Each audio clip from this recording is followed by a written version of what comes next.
Bonjour à tous, je suis Frédéric Ledan, CRTL Occitanie, et je suis accompagné aujourd'hui de Julia de Google Atelier Numérique qui va animer cette session et Alexandre qui va être notre modérateur.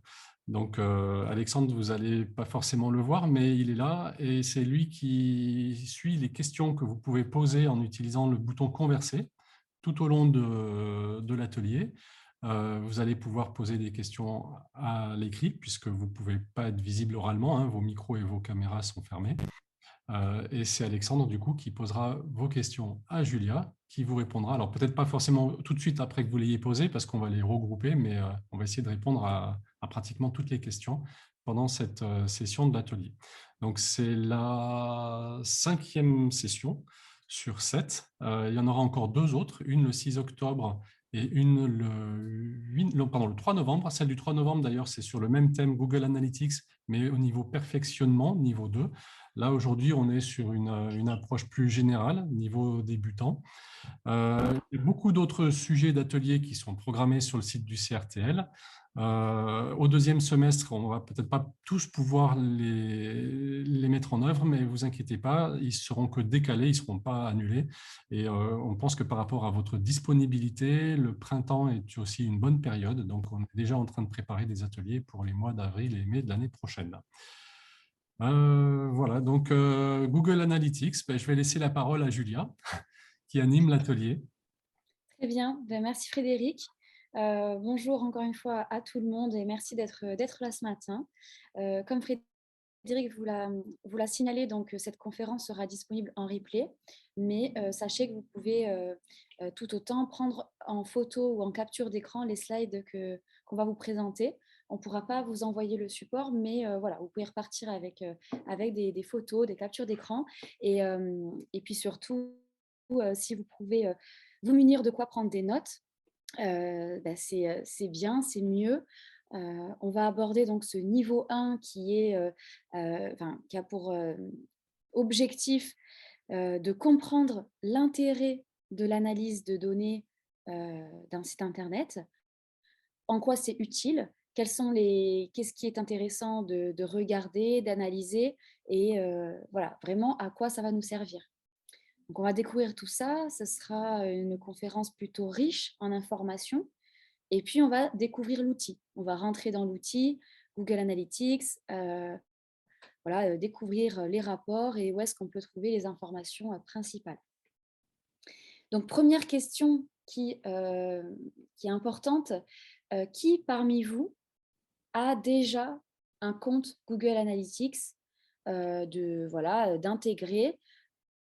Je ne pose pas la question qui l'utilise au quotidien, mais déjà qui a déjà installé Google Analytics, a accès et donc a de l'information, de la donnée qui remonte par rapport à son site internet. Alors, Rachel et Claire, Nat, Ivan, Avril, OK, Thomas, Jennifer, oui, vous avez des comptes. D'accord, c'est super bien. J'aimerais affiner la question. Qui parmi vous a un compte de la dernière propriété, de la propriété 4, qui est appelée GA4?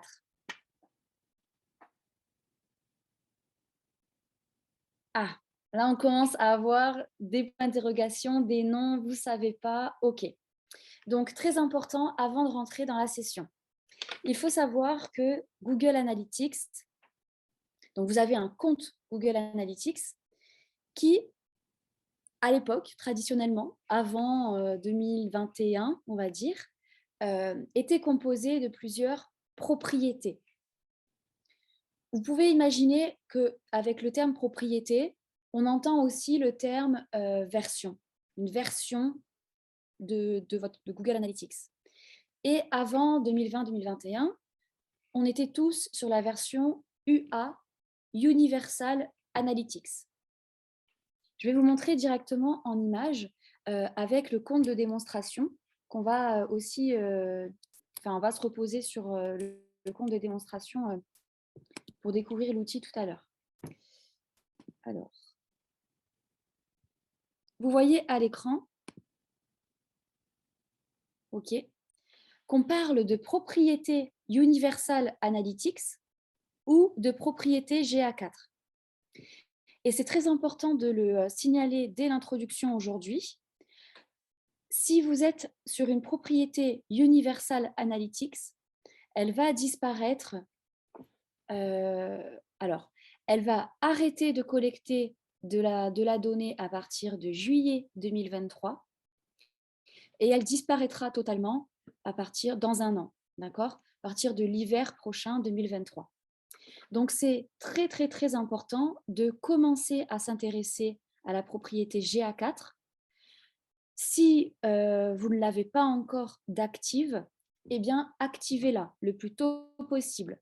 Vous ne pourrez pas transférer les données de la propriété UA vers votre nouvelle propriété GA4. Lorsque vous allez l'activer, cette nouvelle propriété GA4, elle commencera en page blanche, elle commencera de 0. Donc, le plus tôt vous la connectez, vous l'activez, le plus tôt vous commencerez à récolter de l'information et petit à petit à vous former sur cette nouvelle propriété. Et d'ailleurs, quand on va rentrer dans l'outil tout à l'heure, on ira directement sur cette version-là. D'accord ? Alors, si je regarde, avez-vous un compte Google Analytics ? Non, donc il y en a quand même pas mal d'entre vous qui n'ont pas. Oui, alors seulement 2 pour la nouvelle version. Vous êtes quasiment la moitié à ne pas savoir. Je vous montrerai tout à l'heure comment savoir sur quelle propriété vous êtes. OK ? Donc déjà, très important à vérifier si vous êtes sur UA ou sur GA4 et à savoir que Universal Analytics va disparaître en 2023. Donc, c'est le moment de s'intéresser à GA4, de l'activer et commencer à se former. On va voir tout à l'heure, Michel, pardon, excusez-moi, Michel, on va voir comment faire tout ça de façon concrète. On commence avec un petit peu, pour se mettre dans la thématique et reprendre les bases de l'outil et de l'analyse de données. Avant ça, très rapide présentation sur notre programme. Je suis accompagnée par Alexandre, on est tous les deux coachs dans ce programme Google Atelier Numérique, coach à Montpellier.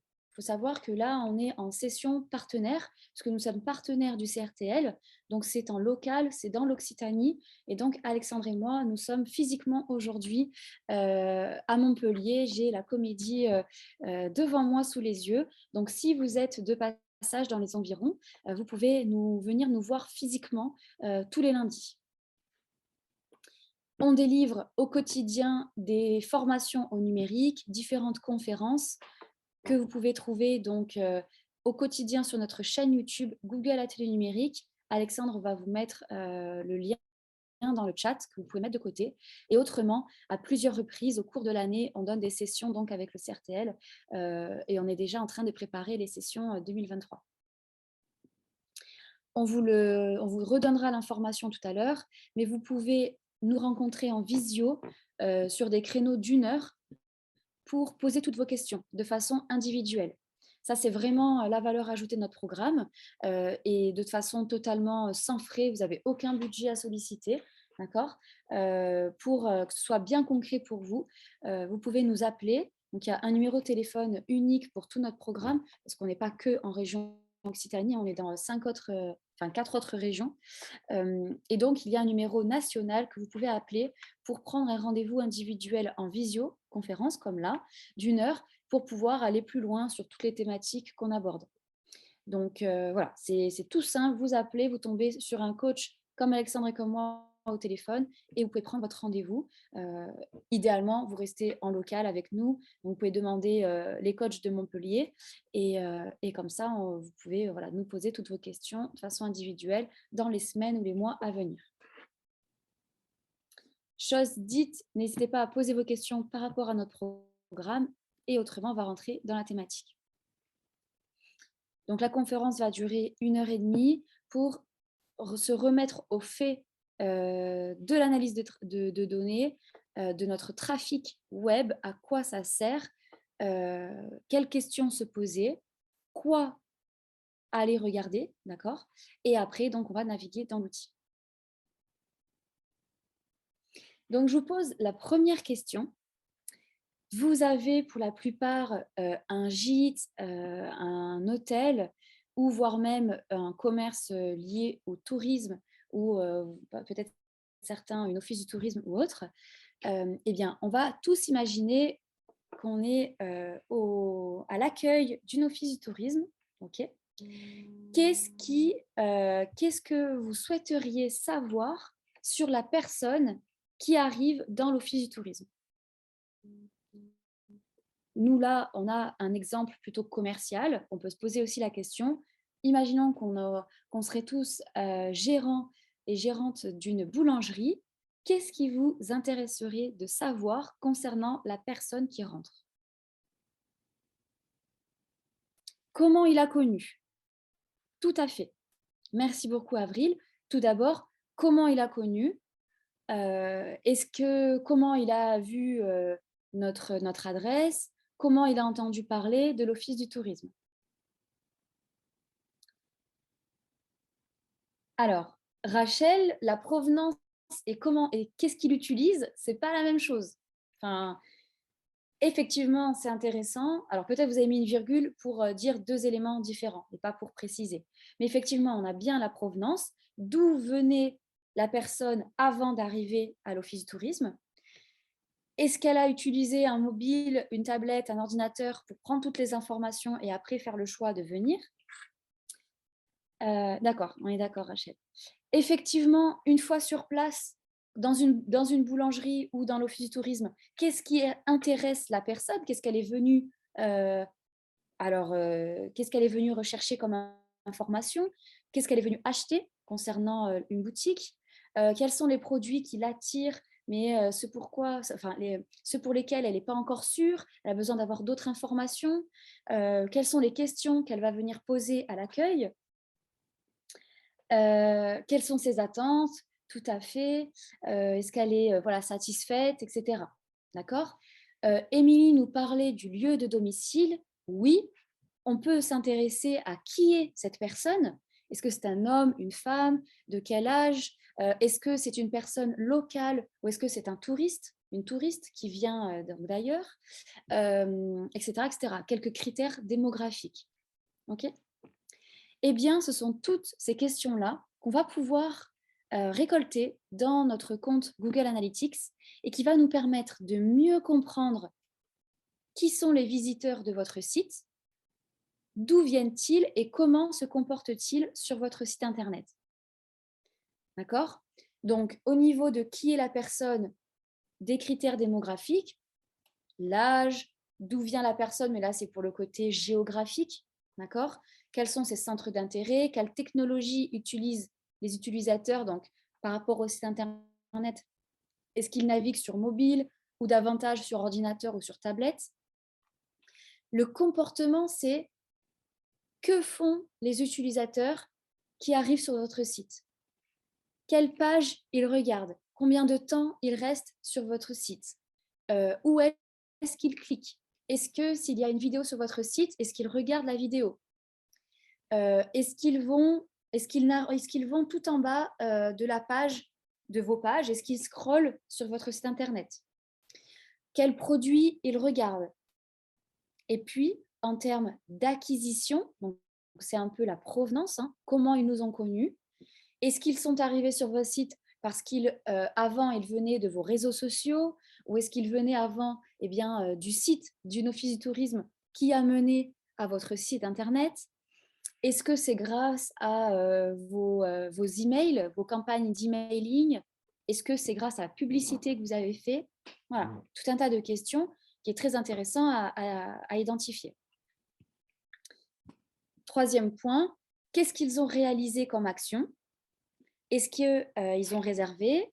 Est-ce qu'ils ont créé un compte? Est-ce qu'ils se sont inscrits à une newsletter ou autre? Est-ce qu'ils ont téléchargé un document à valeur ajoutée sur votre site? Etc. etc. Toutes ces questions nous permettent de prendre du recul un peu sur la performance de votre site. La performance, c'est est-ce que votre site vous permet d'atteindre vos objectifs? Est-ce que votre site est performant? dans cet objectif-là. Et on va voir que votre site a plusieurs objectifs. Des objectifs majeurs qu'on va appeler des macro-objectifs et des objectifs d'étape intermédiaire qu'on va appeler des micro-objectifs. On va voir que c'est très important que sur votre site internet, l'utilisateur puisse réaliser plusieurs choses, non pas que votre objectif majeur, votre objectif macro. Et donc, Google Analytics va vous permettre de voir si votre site est performant et vous permet de prendre de prendre des décisions et de prendre de meilleures décisions pour continuer à optimiser votre site, à optimiser les textes, à optimiser les pages, les rubriques, les thématiques que vous abordez, le design, toutes ces choses-là qui vont permettre de rendre plus performant votre site. Et voilà, rien de mieux qu'une donnée factuelle pour prendre des décisions, on espère, plus précises et plus performantes, plutôt que de se baser que sur son instinct. OK ?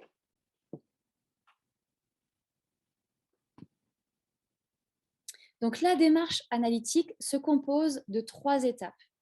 Et j'ai envie de vous dire que c'est la même chose pour toutes les démarches numériques et voire même tout ce que vous pouvez faire toujours dans la vie.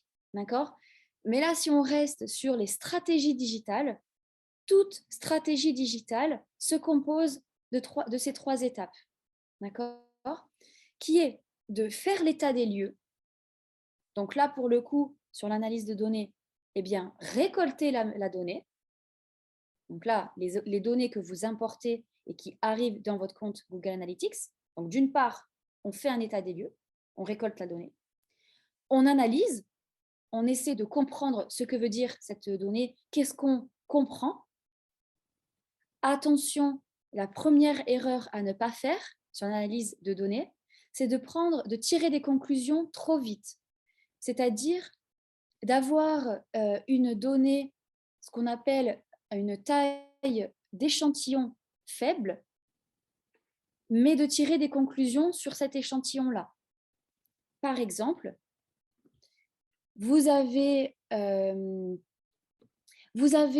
temps moyen de navigation sur votre site de 4 minutes. Vous dites, c'est super, c'est trop bien. 4 minutes en moyenne, il y a de quoi faire. OK. Mais si cette moyenne provient de 6 utilisateurs et dont ces 6, vous vous rendez compte qu'il y a votre propre navigation à vous et celle de un membre de votre famille et un de votre collaborateur, eh bien, ça fait un peu court de tirer des conclusions sur la performance de votre site, à se dire, c'est bien, mon site est performant parce que j'ai 4 minutes de navigation en moyenne. Oui, mais si finalement, ça se base que sur la navigation de 3 utilisateurs, c'est un peu faible. Donc, on ne va pas tirer de conclusions trop vite. D'accord ?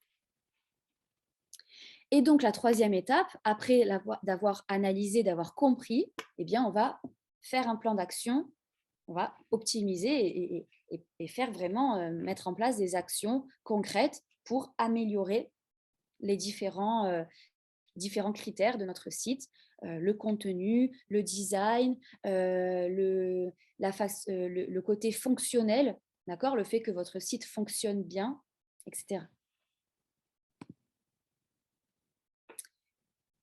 Donc, lorsqu'on fait de l'analyse, c'est important d'identifier les 2 catégories d'informations.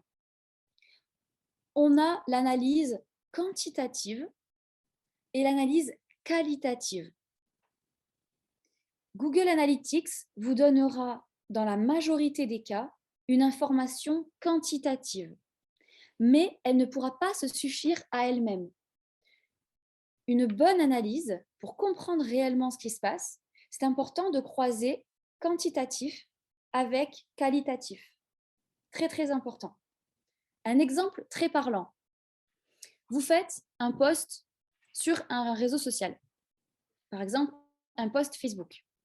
Vous avez 100 commentaires. Donc, 100 commentaires, c'est une information quantitative. Et là, naturellement, on va se dire « Waouh, c'est trop bien, j'ai plein de commentaires sur mon post ». Mais attention, si je tire la conclusion trop vite, c'est trop bien, mon post était parfait, j'ai 100 commentaires, on peut faire des erreurs parce qu'on n'a pas croisé l'information qualitative. Et l'information qualitative des commentaires, eh bien, c'est vraiment qu'est-ce qui est dit dans ces commentaires-là.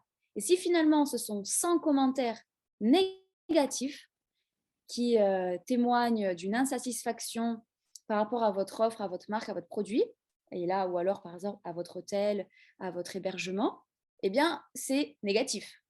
D'accord? Donc, on va finalement remettre en question la performance de ce qu'on est en train de faire. Donc, très, très important de croiser quantitatif, qualitatif. OK? Donc, tout d'abord, puisque Google Analytics ne va pas vous donner d'informations qualitatives ou très peu, on va voir comment vous pouvez, vous, avec d'autres façons, d'autres outils, relever certaines informations qualitatives.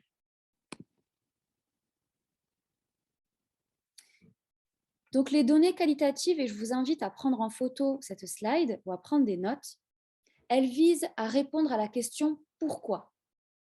J'ai 100 commentaires, pourquoi et qu'est-ce qui est dit?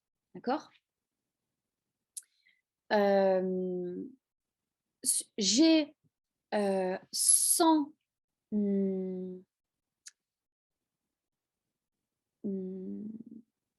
j'ai 100 nouveaux utilisateurs, dont la moitié grâce à mes réseaux sociaux.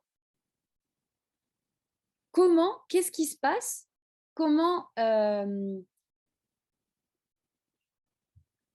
Qu'est-ce qui a fait que la moitié de mes nouveaux utilisateurs viennent de mes réseaux sociaux? D'accord? Et le comment, vous n'allez pas avoir une donnée.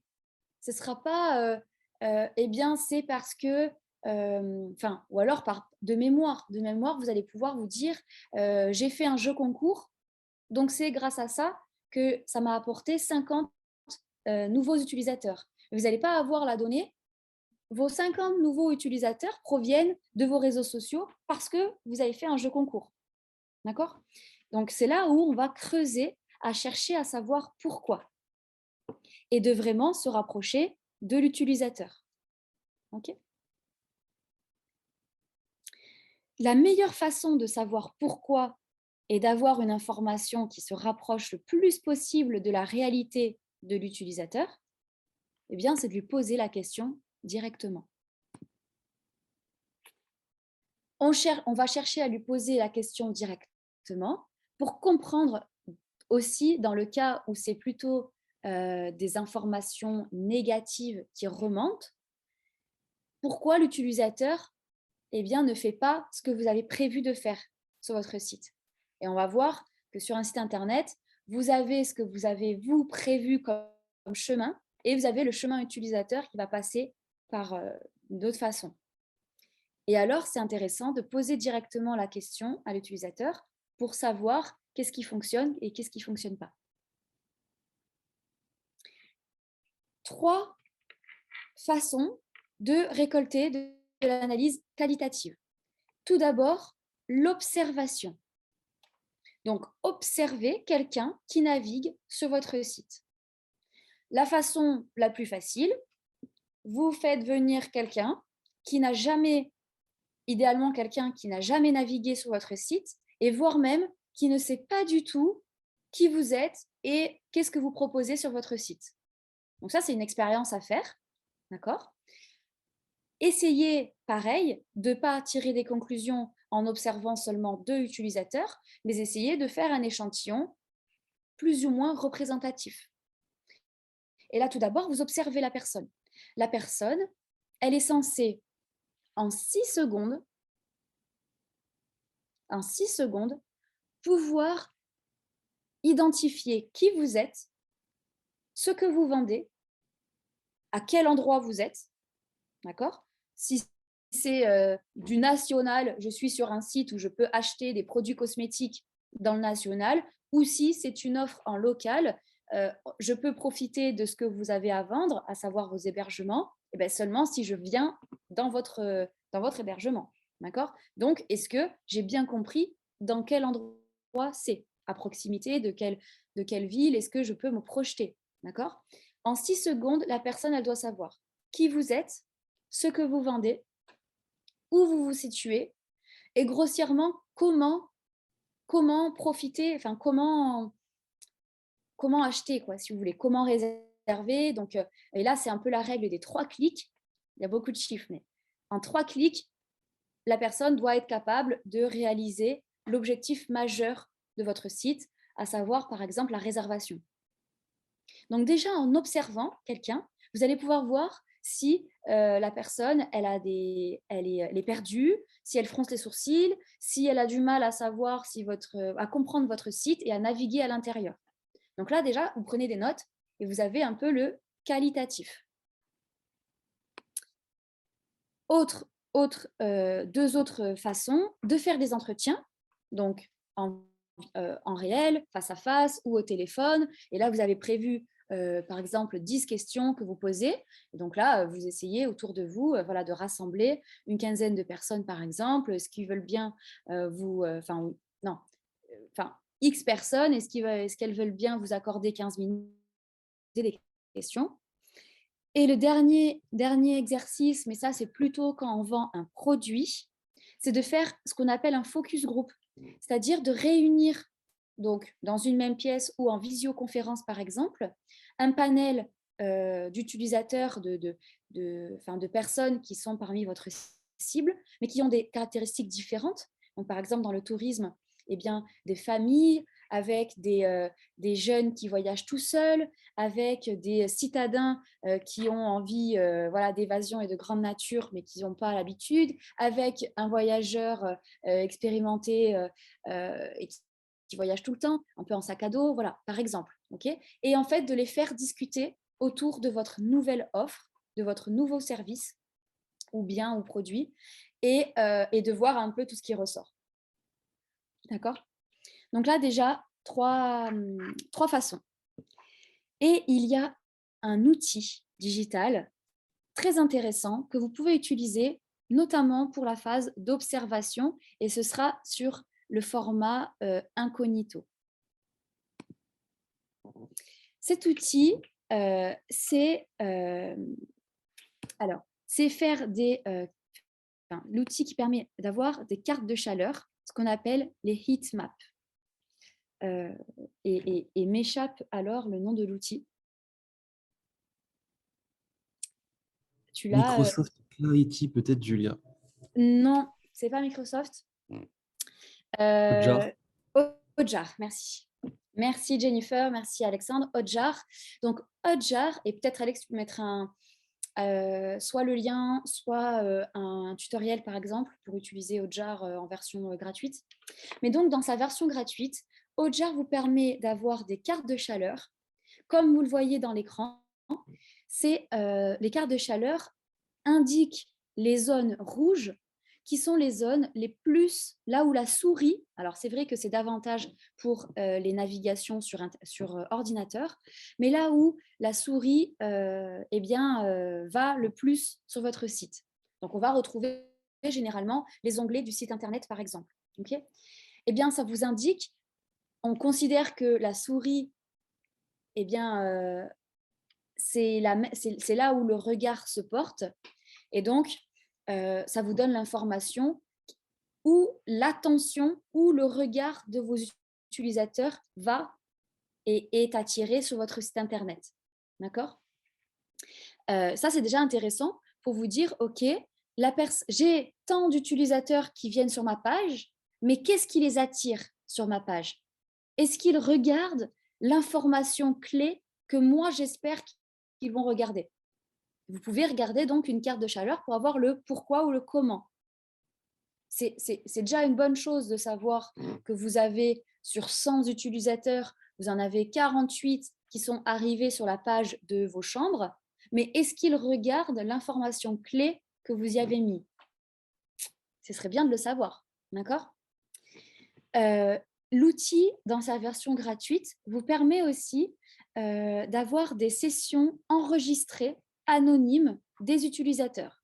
C'est-à-dire que de façon aléatoire, il va y avoir des navigations des utilisateurs anonymes qui seront enregistrées et que vous pourrez consulter. Par exemple, 3 ou 5, je ne sais plus, par mois, un truc comme ça. Et vous pourrez vraiment voir la souris et voir si les personnes font des allers-retours entre les pages parce qu'elles ont du mal à trouver l'information ou parce qu'il y a des points techniques bloquants ou si elles regardent les contenus importants pour vous, les vidéos, vos images, voilà.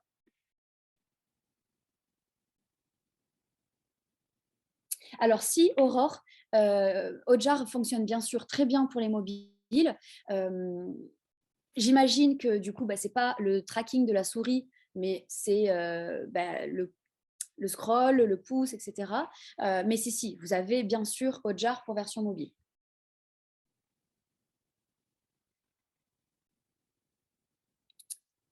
Corinne, je n'ai pas bien compris votre question. Si vous pouvez la reformuler. Merci beaucoup. Ok. Donc, j'espère vous avoir sensibilisé vraiment sur le fait que ce n'est pas tout de regarder les données quantitatives qui vont remonter dans votre compte Analytics, mais c'est toujours d'essayer d'y associer de la compréhension qualitative. Ok ? Donc là, on va rentrer maintenant dans la rubrique quantitative et ce qui va être relevé par Google Analytics. Au même titre, je vous invite à prendre en capture d'écran cette slide. Les données quantitatives vont vous permettre de savoir beaucoup le combien, donc combien du qui, combien du quoi, combien du quand, mais dans le sens, donc, combien d'utilisateurs viennent sur votre site, combien parmi ceux-là sont des nouveaux utilisateurs, qui sont-ils, donc j'ai combien de personnes du sud de France, de la région parisienne, de Bretagne, de ce que vous voulez. Il y en a combien qui naviguent sur mobile ou sur ordinateur, combien sont venus de ma newsletter, de Instagram, du site de l'Office du tourisme, etc. etc. D'accord ?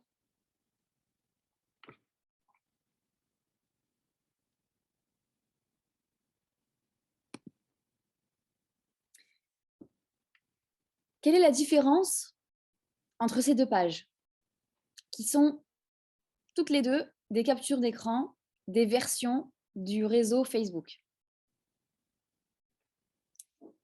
J'attends une réponse très large. La différence est que la version de droite, la version qu'on connaît actuellement, eh bien, est beaucoup plus agréable à naviguer, beaucoup plus fonctionnelle, intuitive. On sait où sont les choses, on navigue plus facilement, d'accord ? Et il y a des zones de repos, c'est ce qu'on appelle des zones aérées, des zones blanches, d'accord ? Ce n'est pas une page où il y a trop d'informations comme la page de gauche, etc.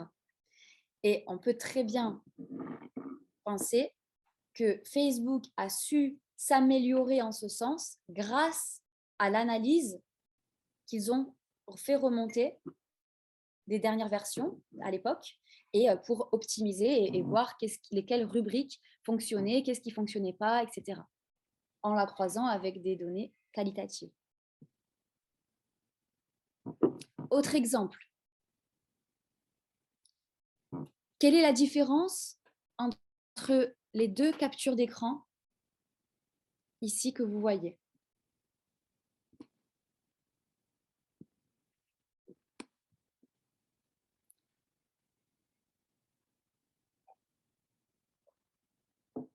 Effectivement, Rachel et Thomas, la seule différence, c'est la couleur du bouton. Or, on a une donnée qui nous indique le click rate, donc c'est le taux de clic. Donc sur 100 utilisateurs, combien ont cliqué sur le bouton?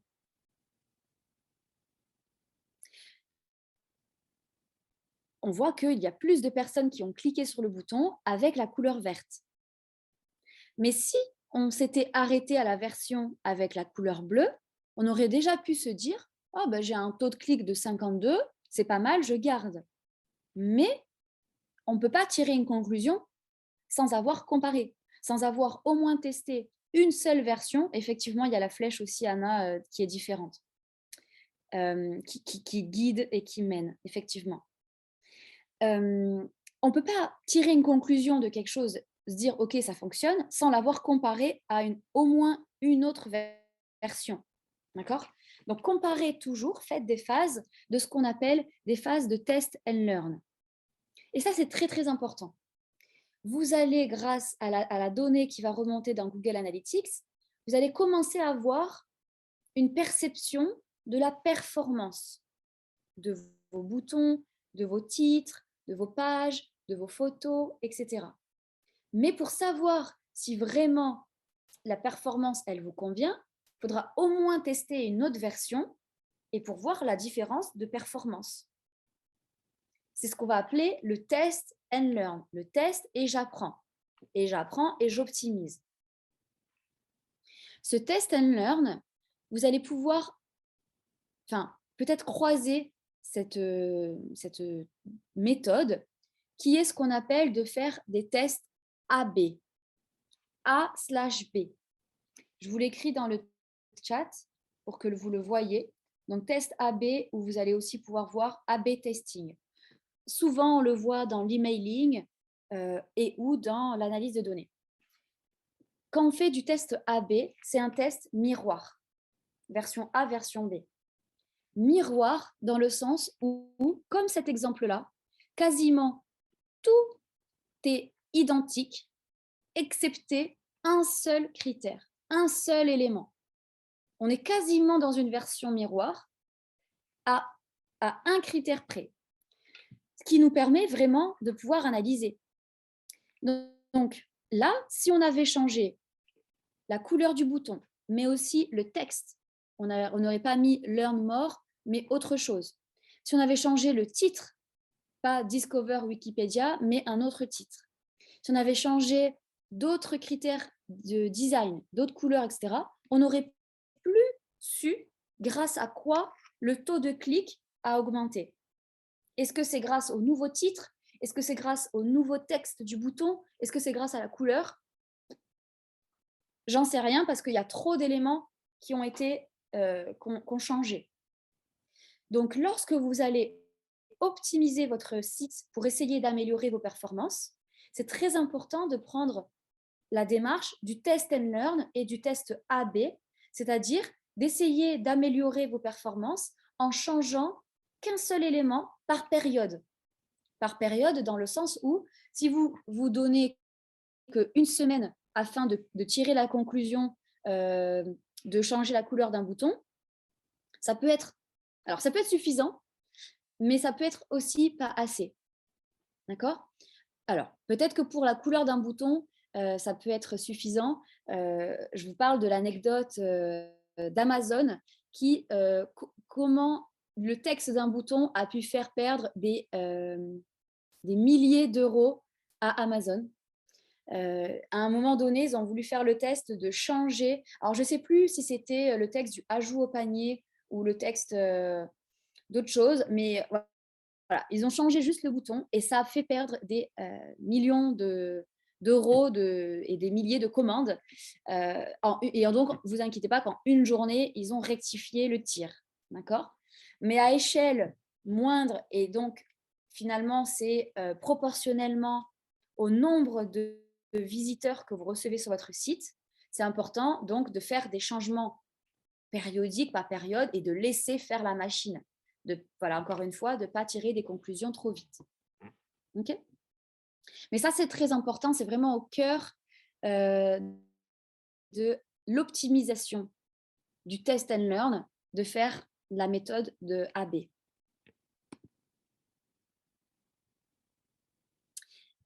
Alors, dans Google Analytics, il y aura 2 catégories d'informations. Les dimensions et les statistiques. Les dimensions, eh bien, c'est la catégorie d'informations qui vous intéresse, ou c'est intéresse. Et la statistique, ben, c'est le nombre. D'accord ? Dans la dimension, donc en termes de dimension, vous allez par exemple avoir toutes les informations démographiques pour identifier qui sont vos utilisateurs. Dans cette grande poupée russe, informations démographiques, vous allez avoir la ville, l'âge, le sexe, les centres d'intérêt, etc. Et pour chacune de ces dimensions, vous aurez une statistique, vous aurez le nombre de personnes qui viennent de telle ville. Vous avez toutes les villes. Le nombre de femmes, le nombre d'hommes, le nombre, vous voyez, par tranche d'âge, etc. Donc là, c'est juste un moment vocabulaire, d'intégrer que sur Google Analytics, on va parler de dimensions et de statistiques.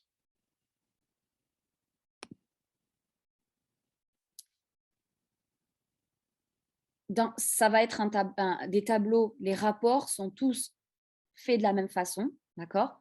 Vous allez avoir les dimensions, alors en fait, en ligne,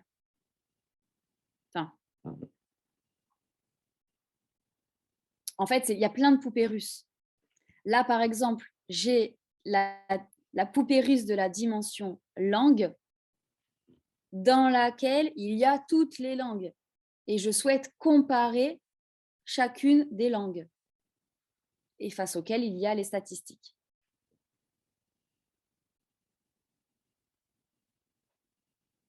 Bien sûr, Claire, dans le sens où votre utilisateur, il va être convaincu et il va passer à l'action selon des critères de mots, selon les mots que vous mettez dans vos titres, dans vos paragraphes, selon les couleurs que vous mettez sur votre site, selon le design. C'est tout ce qu'on appelle des éléments de réassurance.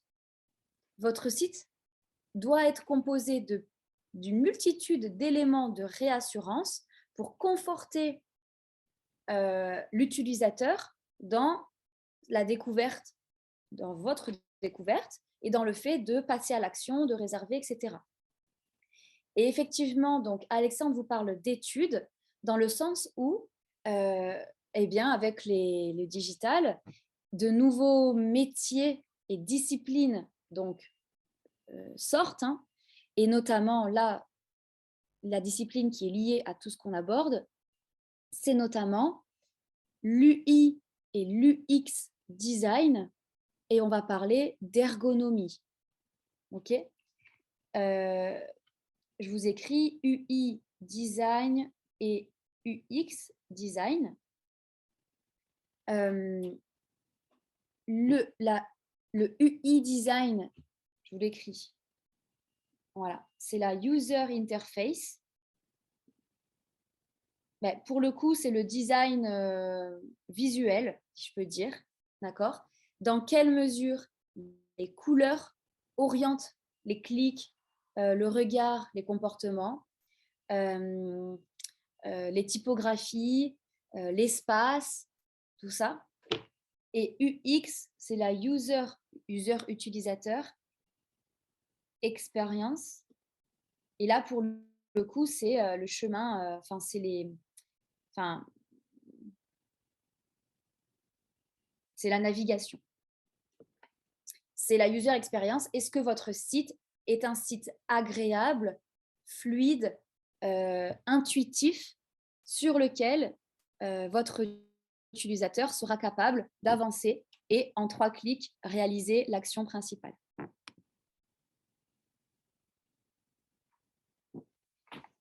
Rappelez-vous que la deuxième étape de notre méthode consistait à l'analyse. L'analyse de performance. On est là pour analyser votre site, est-ce qu'il est performant? Donc pour cela, on va identifier des indicateurs de performance. Pour savoir qu'est-ce qu'on associe à la performance, tout d'abord, définir les objectifs de votre site. Tout à l'heure, je vous disais que votre site doit avoir des objectifs macro, majeurs, et des objectifs micro. C'est ultra important. Imaginez que vous rentrez dans une boutique et qu'on vous dise « Bonjour, vous pouvez que acheter, sinon vous sortez. Vous ne pouvez pas toucher les produits, vous ne pouvez pas les regarder, vous ne pouvez pas poser des questions, vous ne pouvez pas revenir une prochaine fois pour acheter. Voilà, vous ne pouvez rien faire d'autre. Vous rentrez, vous sélectionnez un produit, vous l'achetez, sinon vous sortez. » Mauvaise expérience, on est bien d'accord. Et ça ne viendrait jamais à l'idée d'une gérante ou d'un gérant d'une boutique de proposer ça comme expérience. Or, c'est ce qu'on retrouve énormément sur beaucoup de sites. C'est-à-dire que sur un site, enfin sur beaucoup de sites, vous ne proposez, je dis vous, mais voilà, il n'est proposé sur les sites que de réaliser le macro-objectif. Donc, par exemple, l'utilisateur ne peut que réserver une chambre. Il ne peut rien faire d'autre. Alors, j'abuse parce qu'il pourra toujours naviguer dans le site, il pourra toujours se renseigner et voir quelques photos. Et encore, des fois, ça manque d'informations, ça manque de contenu.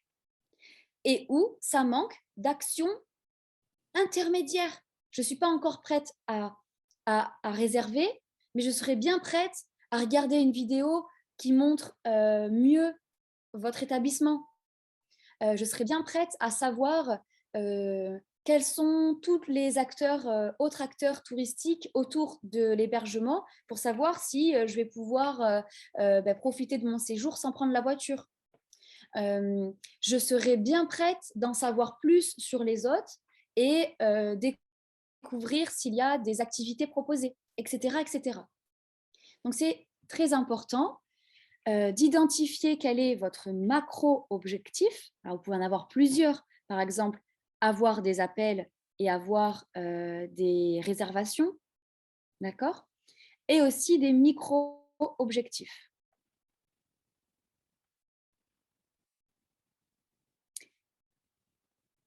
On identifie un parcours utilisateur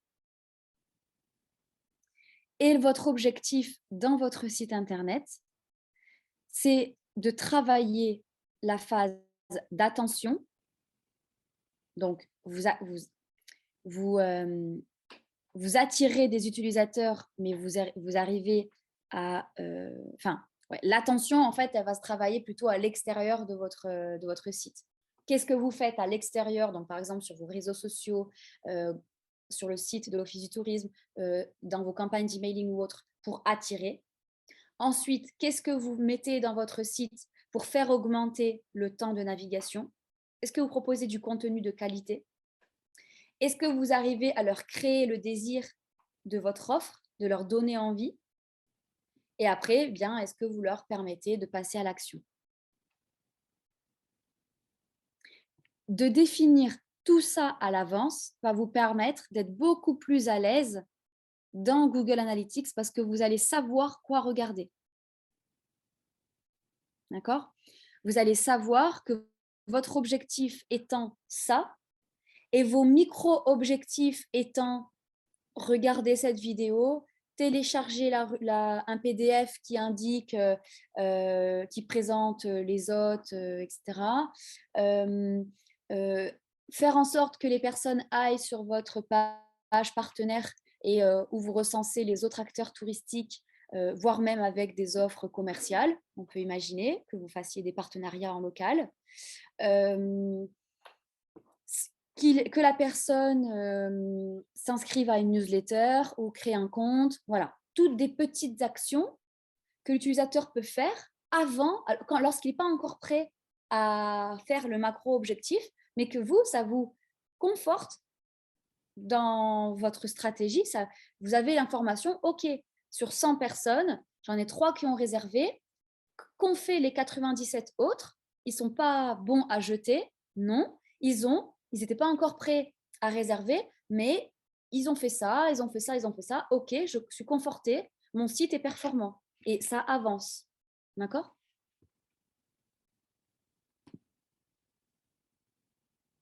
J'avance un petit peu sur les exemples. Plus tard, dans le niveau 2, on pourra parler de qu'est-ce qu'on peut configurer, notamment donc, le tunnel de conversion. Là, pour le coup, c'est un exemple e-commerce sur les sites Internet où on peut acheter notamment des produits. Mais vous pourrez, c'est juste aujourd'hui à titre de découverte, à titre indicatif, l'idée sur Google Analytics, c'est de définir votre parcours de conversion, donc par exemple avant la réservation, et de voir à quelle étape vous avez le plus d'utilisateurs qui sortent de l'entonnoir, qui sortent du parcours. D'accord? Donc par exemple en e-commerce, c'est très parlant. La personne, elle voit la page, elle voit le site, puis elle voit une page produit, puis elle met en ajout produit, puis elle fait commander, elle met les informations pour acheter, puis après elle va vraiment acheter.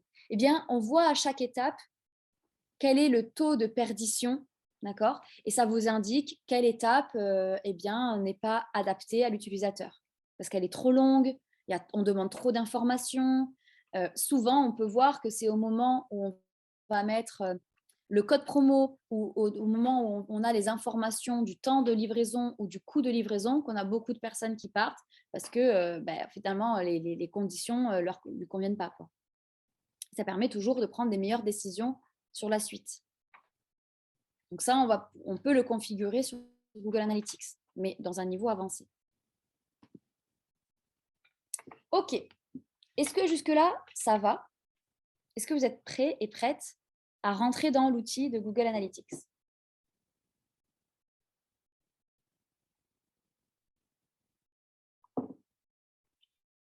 Oui, go, très bien, go, yes, bien, vamos. Donc, pour ceux qui ont un compte Google Analytics, eh bien, je vous invite à vous mettre dessus. Pour ceux qui ne l'ont pas, il faut savoir que Google a très bien fait les choses et donc propose un compte de démonstration pour permettre à tout à chacun, tout à chacune, de pouvoir découvrir l'outil même lorsque vous ne l'avez pas encore. Alexandre, est-ce que tu peux juste mettre dans le chat l'accès au lien au compte de démonstration, s'il te plaît. À titre indicatif, donc vous avez toujours un accès à la propriété Universal Analytics, mais comme on a vu en introduction, on ne va pas s'y attarder parce que ça va disparaître en 2023. Puis vous avez donc deux propriétés, la dernière, GA4. Vous avez celle sur le Merchandise Store, donc en fait, c'est le site internet de la boutique de Google. Si vous voulez acheter des sweats, des polos et des tasses Google, vous le pouvez sur ce site-là. Mais on est bien d'accord que ce site a été construit par Google, notamment pour être le compte de démonstration, pour être un site de démonstration de tous les outils Google. À titre indicatif, Floodit, c'est l'application, une application, d'accord, de Google. Donc, moi, je vous conseille, à part si vous avez une application, sinon, de regarder le compte de démonstration du site web. OK?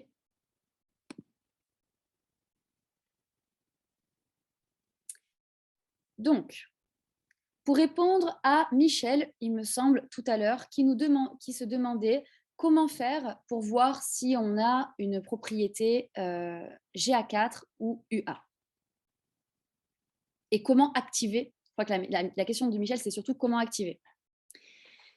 Donc, là, bienvenue sur le tableau de bord de la version GA4. D'accord? Dans l'accueil, on est face aux informations, notamment de temps réel, ou du moins depuis les 30 dernières minutes, il y a eu 38 utilisateurs sur ce site-là, le site de Google Store. La durée moyenne d'engagement était d'1 minute 50, etc., etc. Et là, là c'est sur les 7 derniers jours. Sur les 7 derniers jours, il y a eu 13 000 utilisateurs, dont 11 000 nouveaux, c'est-à-dire qui sont venus pour la première fois. OK ? Alors, pour voir sur quelle propriété on est, ça va se passer en haut à gauche. Alors, bon, là, pour le coup, je suis chez moi, sur mon truc. Donc,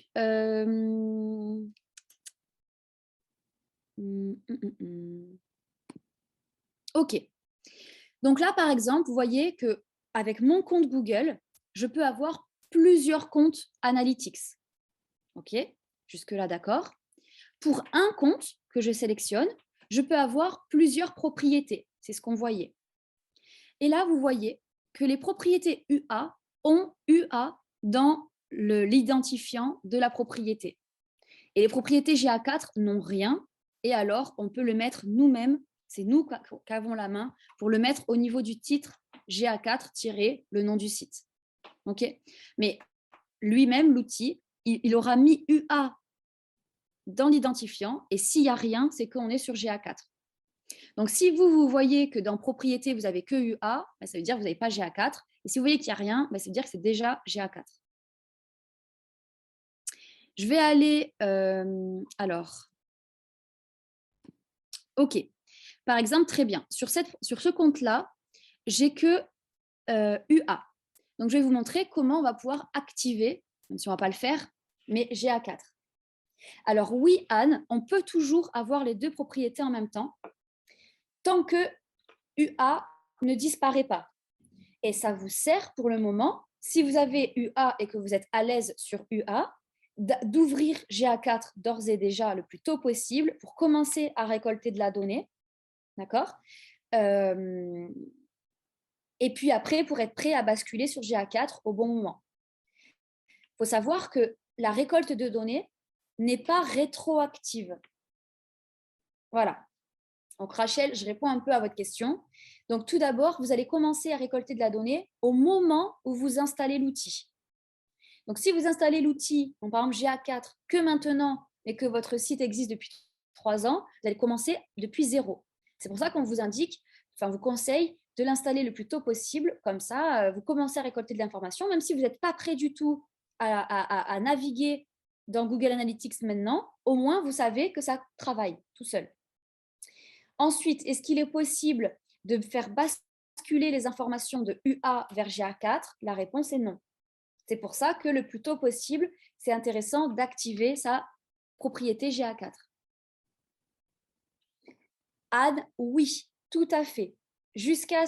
Alors, UA va continuer de récolter de l'information jusqu'à juillet 2023. Au-delà de juillet, vous serez en freeze, ok ? Vous serez en statique, vous n'aurez plus de nouvelles données, mais vous aurez toujours accès à vos données. Et par contre, vers novembre, il n'y aura plus rien, ça va disparaître.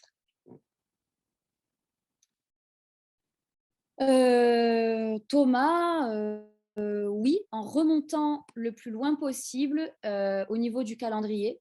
On va voir ça tout à l'heure.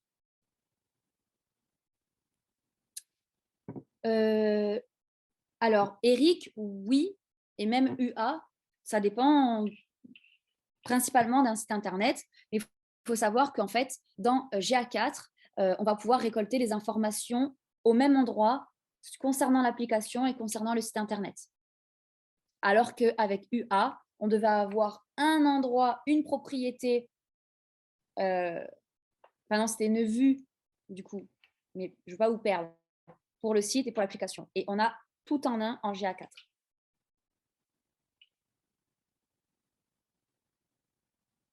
Alors, Claire, vous pouvez normalement le faire vous-même, quoique il va falloir l'installer quand même, le code source. Tout dépend de votre agilité numérique. Si vous avez une agence sous la main, vous pouvez le faire avec l'agence. Pourquoi ? Parce qu'en fait, les premières étapes, vous allez pouvoir le faire vous-même, mais il va manquer finalement, ça ne va pas être que activer, cliquer sur un bouton, mais il va falloir mettre dans le code de votre site ce qu'on appelle le script, donc la balise pour installer GA4. Donc, je reviens. Ici, je suis sur UA et je sais que je n'ai pas de propriété GA4 qui est activée. Donc, on va dans Administration, en bas à gauche. Alors, Corinne, j'arrive avec vos questions juste après.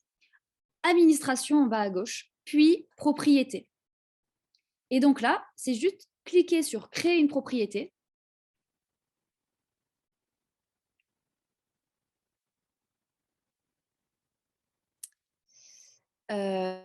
Et voilà, tout simplement, créer une propriété Google Analytics 4. Et là, le nom du site, et après, on se laisse guider. Et moi, je vous conseille toujours de mettre GA4, nom du site, voilà. OK. Comme ça, vous avez GA4 dans le titre.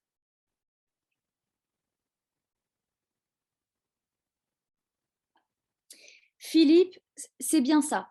C'est-à-dire que GA4, après, on verra plutôt en niveau 2, mais voilà, au début, vous vous laissez guider, vous activez les récoltes de ces genres de données, les mesures améliorées, etc., les signaux Google. Voilà, vous pouvez activer, on en parlera davantage dans un niveau 2. Voilà, donc là déjà, c'est tout simple pour créer la propriété GA4. Mais il devra à un moment donné installer le bout de code sur votre site. Et là, il y aura plusieurs façons, notamment via l'outil. Je vous l'écris comme ça, vous le croisez déjà, vous en avez déjà entendu parler, mais ne prenez pas la tête aujourd'hui avec ça. Mais c'est l'outil Google Tag Manager. D'accord ? Google Tag Manager vous permet, si vous avez une certaine agilité numérique, d'installer des bouts de code, des bouts de script sur votre site internet pour faire de la publicité, pour installer Google Analytics, pour installer la Google Search Console, par exemple, tout un tas d'outils. Je ne rentre pas dans les détails. Soit vous le faites vous-même si vous avez une certaine agilité numérique. Sinon, c'est bien de développer à un prestataire, une agence ou autre. OK. Alors, pour répondre à la question de Corinne, comment savoir si vous avez Google Analytics ?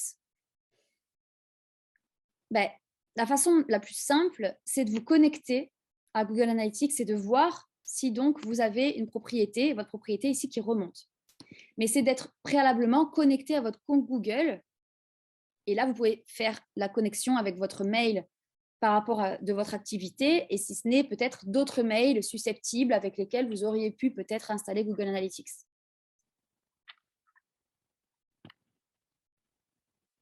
OK. Donc maintenant qu'on a un peu vu comment différencier les deux propriétés, comment savoir sur laquelle on est et surtout comment démarrer l'installation de GA4, on va voir les rapports. On va naviguer brièvement dans les rapports. Donc, je vais être transparente avec vous.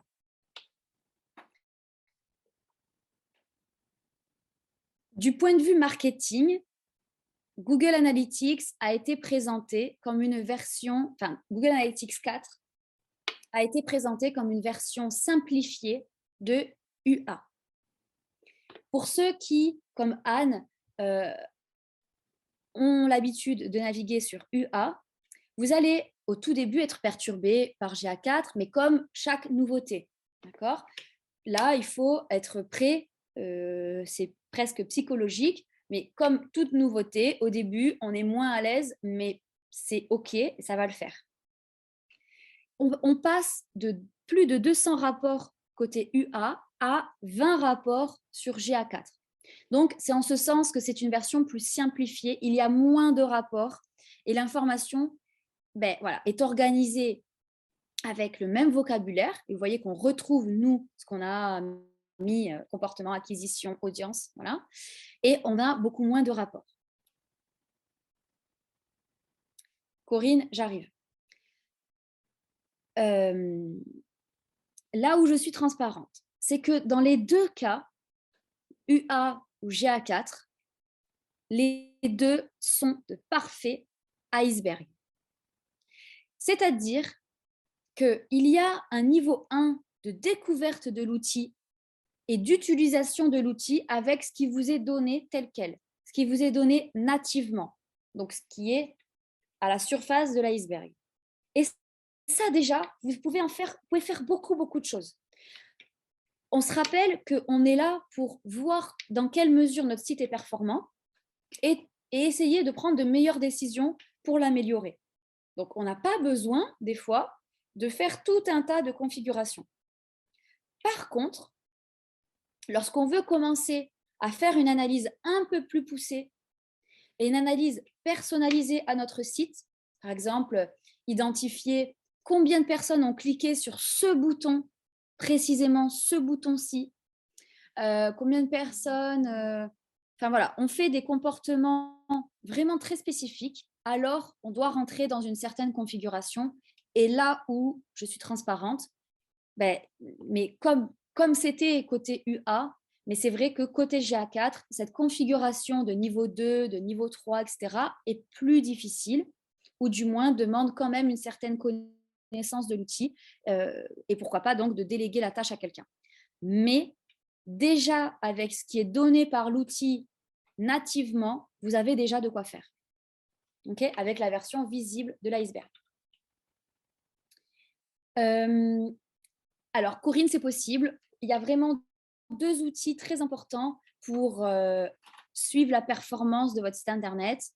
Google Analytics et la Google Search Console, qui est, j'aime beaucoup donner la métaphore, c'est le carnet de santé de votre site Internet, la Google Search Console. On n'en parle pas aujourd'hui, mais notez-le. Voilà, comme Corinne nous l'aborde. La Google Search Console, c'est le carnet de santé. Ça ne vous viendrait pas à l'esprit de ne pas avoir de carnet de santé pour un enfant et on le tient depuis la naissance. Eh bien, c'est pareil pour un site Internet. Je m'arrête là. Vous notez Google Search Console. On en reparle. OK.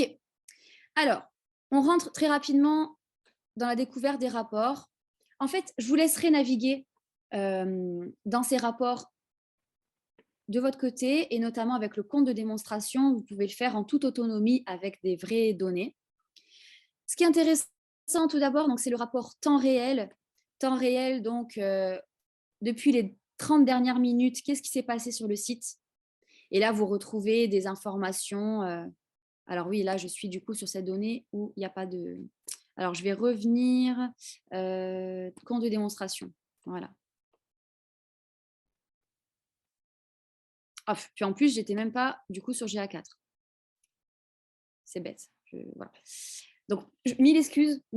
J'étais juste avant donc sur UA. Donc, je vais fermer. Voilà. Bienvenue sur GA4. Ah bon, bah, du coup, j'arrive pas à me connecter moi au compte de démonstration. Parce qu'en fait, il me connecte directement avec les propriétés que j'ai déjà. Peut-être le faire en navigation privée.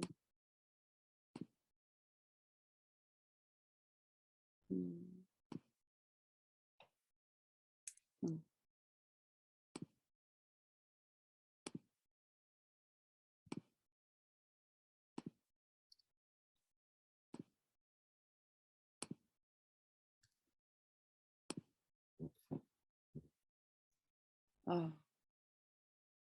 Bon, c'est pas grave.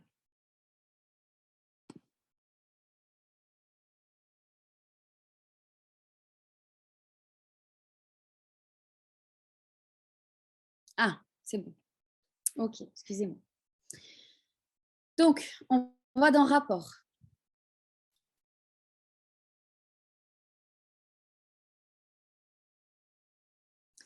Vous retrouvez le rapport temps réel, donc ce qui se passe sur votre site depuis les 30 dernières minutes. Puis, les rapports classiques, donc par exemple, le rapport acquisition.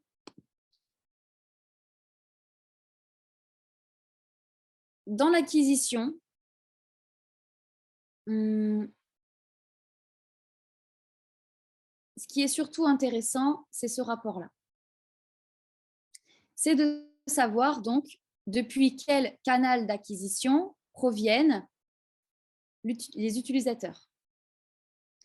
Donc ici, c'est intéressant de savoir la différence entre les principaux canaux d'acquisition. Tout d'abord, Organic Search, ça fait référence à toutes les personnes qui sont venues sur votre site parce qu'elles ont fait des recherches sur Google. Elles ont tapé des mots-clés divers et variés.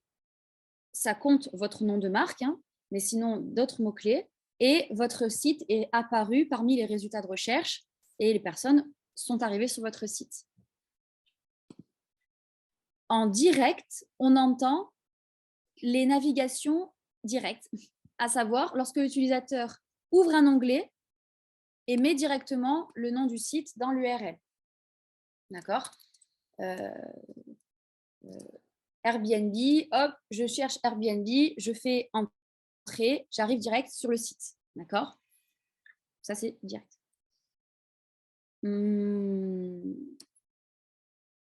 Display, c'est un certain format de publicité. C'est si un jour vous faites de la publicité sur Google et que vous décidez de faire la publicité display.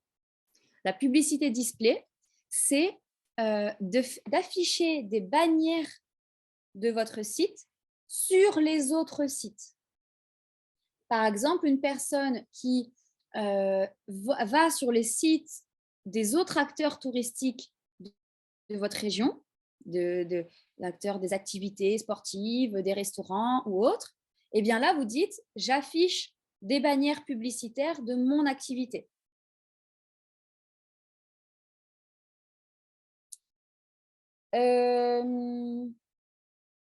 Avril, là, comme ça, je ne sais pas. Je ne sais pas. Alors, known, c'est les utilisateurs qui n'ont pas été identifiés, dont le canal d'acquisition n'a pas été identifié. Ok, ça peut qu'il y ait des restes. Paid search, c'est les utilisateurs qui proviennent de votre site si vous avez fait de la publicité de mots-clés, d'accord, sur le réseau de recherche. Je vous passe les détails, on ne parle pas de publicité. Paid vidéo, c'est pareil, publicité vidéo payante. Et ensuite, ce qui est intéressant, c'est identifier. Alors, normalement, vous avez social pour les réseaux sociaux, social, d'accord. Là, il n'y en a pas parce qu'on peut vraiment se dire que heureusement qu'ils n'ont pas créé de réseaux sociaux pour leur site, le store de Google. Ok, mais normalement, il pourrait y avoir social. Et referral, ce sont les autres sites qui renvoient vers votre site. Par exemple, un site d'une office de tourisme ou de vos partenaires touristiques locaux, des restaurants, des activités touristiques ou autres qui pointent vers vous. Sachant que ça, c'est une très, très bonne pratique.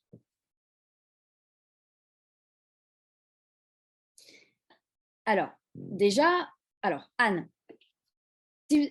on n'a jamais trop, enfin, je veux dire, vous avez trop de directs. Ça veut dire que très probablement, déjà, vous pouvez comparer aussi avec vos utilisateurs.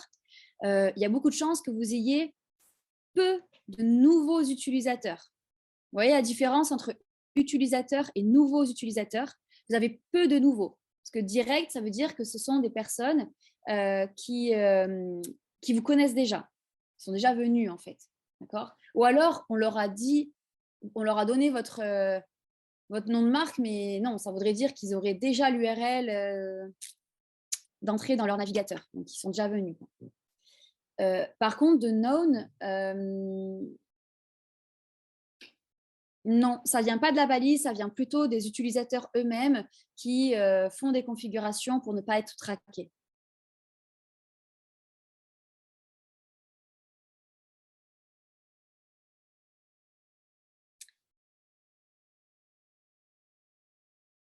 Alors, effectivement, Alexandre nous parle, c'est très important d'exclure votre propre trafic. C'est possible, Anne, que dans votre trafic, enfin dans direct, il y a votre propre navigation qui biaise vos résultats. Alors, dans le niveau 2, en novembre, on apprendra comment exclure votre navigation. Si vous ne voulez pas attendre, vous pouvez nous appeler pour prendre un coaching individuel. Et effectivement, comme vous dit Alexandre, pour avoir les statistiques referral, après, vous voyez que chaque... du coup, je vais aller acquisition de trafic pour voir le détail.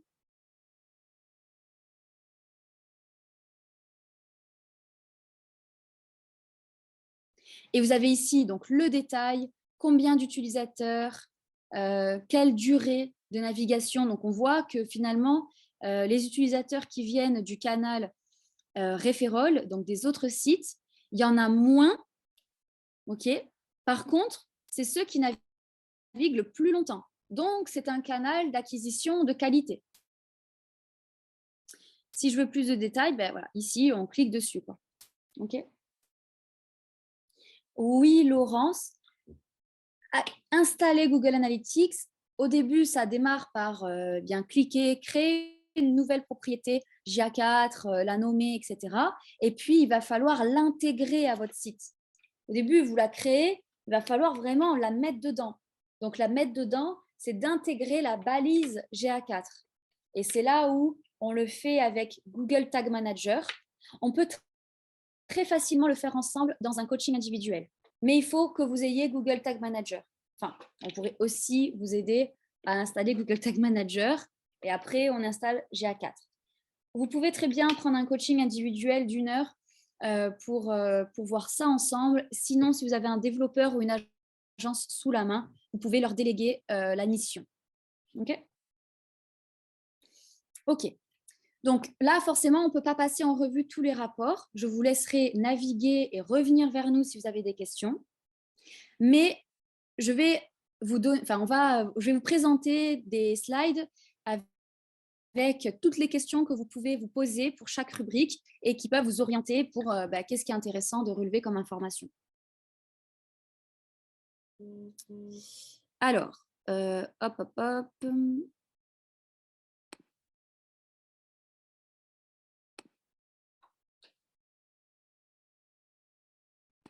Voilà. Donc, commençons par la dimension des audiences, d'accord? Toutes les questions concernant les audiences, je vous laisse prendre en photo cette slide et ça vous donnera des idées de quoi regarder.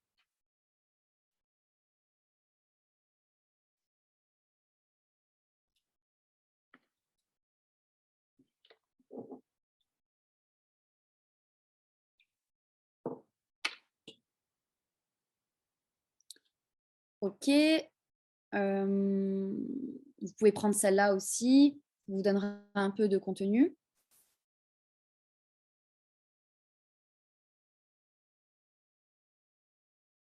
Alors, on est en train de refondre les présentations. Donc là, vous avez toujours des captures d'écran de la version UA, mais il ne faut pas que ça vous porte à confusion, hein. Vous regarderez bien sur GA4.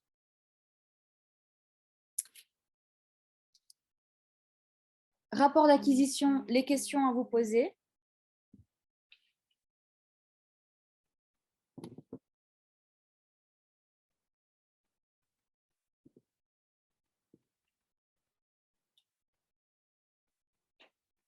Je vous laisse prendre en photo.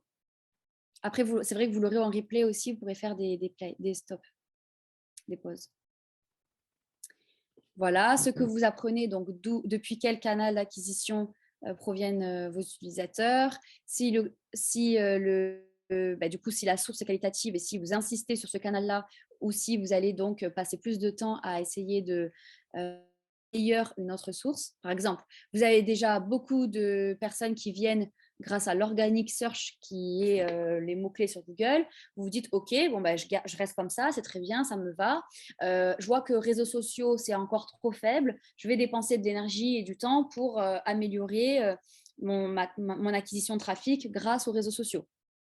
Ou à l'inverse, vous vous dites, j'ai beaucoup de personnes qui viennent depuis Google, je continue comme ça et je continue ma stratégie. Ça fonctionne bien.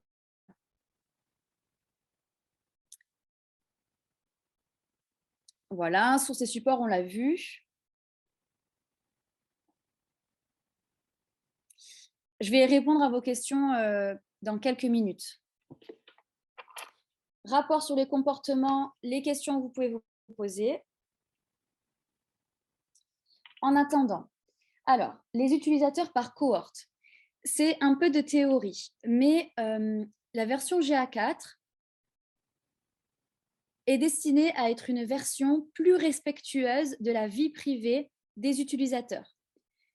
Dans le sens où cette version-là travaille pour ne relever que l'information qu'on a réellement besoin et finalement de savoir comment s'appelle la personne, où est-ce qu'elle vit et si elle a les yeux bleus ou marrons, on s'en fiche.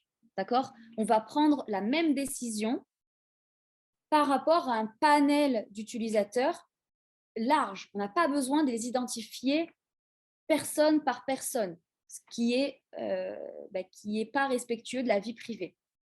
Et donc, la version 4, c'est organisé sous un principe de cohorte, c'est-à-dire que c'est plutôt d'aller identifier un ensemble comme un panel d'utilisateurs qui se ressemblent. C'est ça une cohorte. Donc, vous n'allez pas pouvoir identifier à la personne près les utilisateurs, et encore heureux et tant mieux, mais plutôt par ensemble d'utilisateurs qui se ressemblent. C'est ça qu'on appelle une cohorte. Voilà. Philippe, je suis d'accord avec Alexandre, difficile à voir comme ça. On pourrait prendre un coaching pour y voir plus clair, mais c'est possible que vous ayez le passage des robots ou de spammers, donc des utilisateurs qui ne sont pas des utilisateurs classiques. Les pages consultées, ok. Page de destination, j'avance un peu sur ça. Ah ouais, ok. Bon, un peu de vocabulaire aussi. Sur Google Analytics, vous allez avoir les pages vues, donc les pages consultées. Et parmi ces pages-là, quelles sont les pages de destination? Donc celle qui est la première lorsque l'utilisateur est arrivé. Et c'est là où c'est très intéressant de ne pas tout le temps mettre votre page d'accueil. Par exemple, imaginons que vous avez Instagram, eh bien, derrière le bouton site web, vous pouvez mettre la page d'accueil, mais vous pouvez mettre aussi directement la page de vos chambres, par exemple. OK? Donc, c'est intéressant de se dire de ne pas tout le temps mettre la page d'accueil.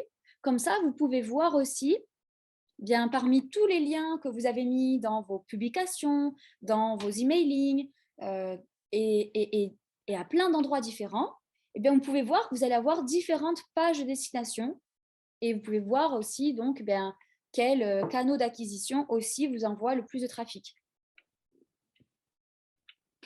Et la page de sortie, c'est quelle est la dernière page consultée avant que l'utilisateur ne quitte votre site. Donc, on peut être très content en ayant la page de sortie de remerciement après que la réservation a été effectuée. Mais on peut aussi être contente, que la dernière page vue soit, par exemple, la page de vos chambres, la page de présentation des chambres. Parce que ça veut dire que l'utilisateur, déjà, il est arrivé jusqu'à prendre cette information-là, de découvrir votre chambre ou votre établissement. Et la personne n'était pas encore prête à réserver, mais pour tout un tas de raisons. Elle attend la validation de son conjoint, elle attend de réunir tout le budget pour offrir en carte cadeau le séjour pour un anniversaire. Voilà, on n'est pas prêt à l'instant T, mais par contre, la page de sortie, c'est la page de la découverte des chambres. Ça, c'est une bonne nouvelle. Okay, généralement, si la page de sortie, c'est la page d'accueil, là, c'est pas hyper bien que ça pourrait aussi pourrait se dire que l'utilisateur termine sa navigation en revenant à la page d'accueil. C'est là où c'est intéressant de faire de la récolte d'informations qualitatives en faisant par exemple de l'observation. Vous observez des gens naviguer, vous pouvez voir si, après s'être informé, l'utilisateur il ferme directement et il passe à autre chose, ou est-ce qu'il retourne sur la page d'accueil et après il s'en va. Ça va vous permettre de dire, ok, si j'ai beaucoup de pages de sortie de la page d'accueil, est-ce que c'est parce que les utilisateurs ils s'arrêtent à la page d'accueil, ils vont pas voir d'autres pages, ils s'arrêtent là et ils sortent? Dans ce cas-là, c'est plutôt mauvais. Ou est-ce que c'est parce qu'en fait, ils vont faire leur navigation et après, ils reviennent à la page d'accueil et après, ils sortent? Donc là, on a besoin de qualitatif.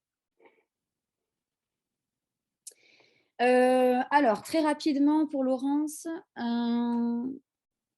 et il me restera 4 minutes, mais on va y arriver. Ce sera dans engagement, page et écran.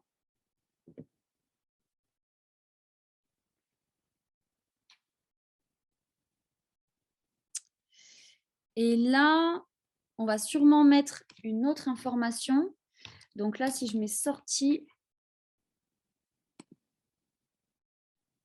alors non. Attendez, je ne sais plus exactement.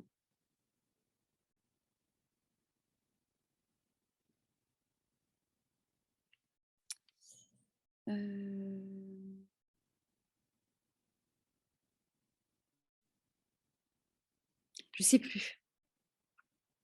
Je sais plus. Alexandre, je ne sais pas si tu as une idée. Ça m'étonnerait qu'il fasse le configurer, ça. Je croyais que ça remontait tout seul.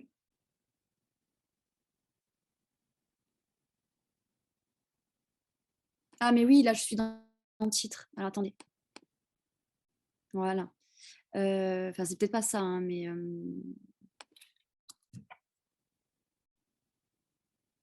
non.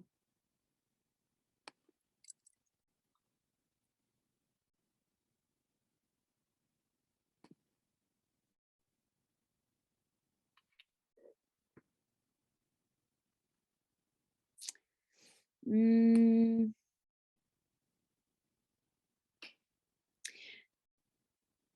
ne sais plus, je m'excuse.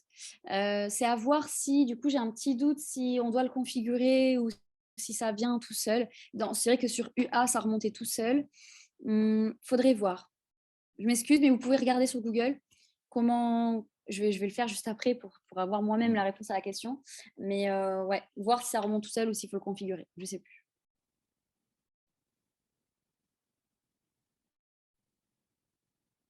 Alors, Nathalie, vous touchez un bon point. Effectivement, pour le moment, GA4 est en cours d'être totalement autorisé par la CNIL parce que l'outil envoie malgré tout les informations des comptes européens. Ça finit, toutes les données terminent leur chemin vers les États-Unis. Et aux États-Unis, ils ont une loi concernant la gestion des données qui est totalement différente que nos lois en Europe. Et c'est en ce sens que l'outil n'est pas encore hyper recommandé en Europe. Alors, il ne vous empêche pas de l'utiliser, dans le sens où c'est un petit peu, est-ce que vous roulez toujours à 50 quand on vous met 50 ? D'accord ? Dans le sens où déjà, si vous utilisez Google Analytics seulement pour un objectif d'optimiser votre site et non pas pour faire de la publicité, vous êtes quasiment en droit d'utiliser librement l'outil. C'est surtout lorsque vous faites après vous touchez à nouveau vos utilisateurs grâce au tracking, que vous faites de la publicité, etc., que là, il y a vraiment un traitement de données à caractère personnel. Parce que c'est la publicité, vous avez probablement relevé l'adresse mail de la personne, pourquoi pas son adresse postale, etc. C'est beaucoup plus sur les sites e-commerce. Okay. Mais pour vous, si vous vous contentez d'utiliser GA4 avec ce qui remonte dans un principe de cohorte et qui ne permet pas d'identifier l'outil de façon bien précise, d'utilisateur de façon très très précise, alors c'est OK. D'accord ? Événement Laurence, on le verra dans le niveau 2, si vous me permettez. Mais prenez en compte que les événements, ce sont les interactions. Ce sont que fait l'utilisateur. Et parmi ces événements, il y aura certaines actions qui feront partie de vos micro-objectifs, comme voir une vidéo, télécharger un document, remplir le formulaire de contact. Tout ça, c'est des actions, des petites actions. Et parmi ces événements-là, eh bien, il y en aura qui seront des actions de vos macro-objectifs, comme la réservation. Et ça, ce sera une conversion. Mais on le verra dans le niveau 2. OK, on arrive au terme de la conférence. Quelques minutes de retard, une minute de retard avant de clôturer, je m'excuse. Il y avait une dernière question.